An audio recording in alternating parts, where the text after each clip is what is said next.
It is talking transfers, and we're back in Brasco. No food today. I've got a coffee coming. Gorst, you go for the apple juice? Just fancied it quite. Yeah, nice and refreshing. Nice and refreshing. Not quite the lovely sunny day we'd like down in the Pierhead, but it is getting there. It is going to try, hopefully, and hopefully we've got a nice day in Liverpool to come down here on the Pierhead. Fantastic location to be. And we don't talk about transfers, but FSG might be buying a football club rather than a footballer, so we do want to talk a little bit about that first. We've known for a little while that FSG are going to look towards a multi-club model for their footballing setup. Michael Edwards pretty much let the cat out of the bag when he came back, and it was a big part of him coming. There's been a bit of speculation on who that would be, where it would be, what countries, but it's all about South America, maybe Portugal, because of the idea of that suiting Liverpool and players. But it looks like an opportunity, being the hot word that has come up in France with a very famous football club. I didn't realise how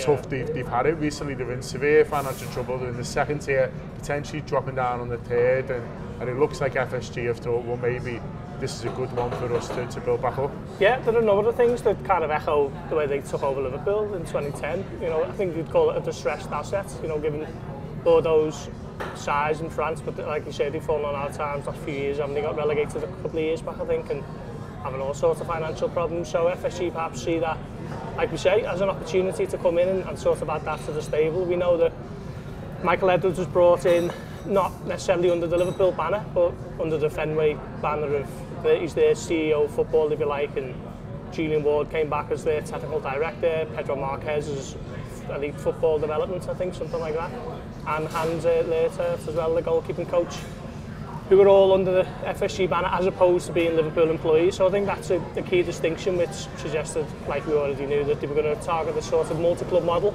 Yeah. It's controversial, to be fair, isn't it? You know, a lot of people doesn't really sit right with them, probably doesn't with me, and if I'm honest. You know, I prefer clubs to be running themselves and, you know, all owned by, you know, whoever, separate entities, and competing as you would, you know, as it's been for decades really. But times are changing, I guess. You know, a lot of these top clubs now do seem to have feeder clubs. Chelsea have got, so is it someone in Holland, I think? I think Brighton have got an agreement in Belgium. It tends to be the way for a lot of ownerships. There's obviously City Group, and they've got a lot, and some of them are going well and some of them very much aren't. City obviously the big one, aren't they, with that? I think when we pick up our accreditation for games at the Etihad, we have to pick them up from basically a building across the way from the Etihad, and they've basically got all the badges of who the City Football Group are, and there's about 7, 8 and 9 of them at this point, all over the world. You know, New York, and I think there's one in Brazil, obviously Girona.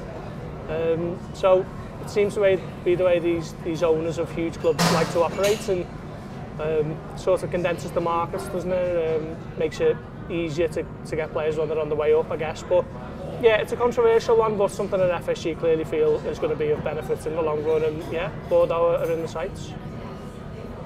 Like you say, the benefits to Liverpool are probably around player acquisition. I know they feel like there's players they've missed out on in the past because of work permit issues. Leaving the European Union has a knock-on effect, and so it's interesting to see Stefan Bajcetic training at the moment. From what I gathered, they were hours away from a deadline in terms of Stefan Bajcetic, and if they hadn't met that deadline, they wouldn't have been able to sign him because Liverpool were leaving Liverpool were, but England were leaving the European Union. United Kingdom, that's the fellas. I got bigger until I got there. We're leaving the European Union. That was having a knock-on effect for Liverpool, and so they'll be sort of conscious of that. It's for younger players, it's for developing players. I know there's a couple who they felt that they have missed out on, who've gone on to do really well. So you see the benefits to Liverpool. I'm with you, it sort of doesn't necessarily sit right with me, but I think about it more from, well, yeah, I can see the benefits to Liverpool, but what about the other club? But I guess a Bordeaux fan, if they were sat here, might be thinking, like, fucking bring it on, because we're really in trouble here. So the idea of someone coming in who's got the track record that they've got at Liverpool, who, like you say, have taken a club that were in a bit of bother, that were underachieving, and made them European and world champions. I mean, they'll do well to do that for Bordeaux, but you can see how it benefits them, and if it benefits everyone. For me, it's not about what it's like. I'm against it in theory, but what does it look like in practice? And what does it look like in practice? And if it helps them, then, you know, is it as bad as maybe we thought? I guess their fans would look at it like that in terms of the proof's in the detail, isn't it? The proof's in the how are pudding. we run? Are we just a feeder club, or are they interested in getting Bordeaux back to where we should be? YouTube, press the button, become a member of the Anfield Wrap from the heart of the city of Liverpool. The best way to enjoy all your Liverpool-based videos, everything you need, every single day. It is the Anfield Wrap.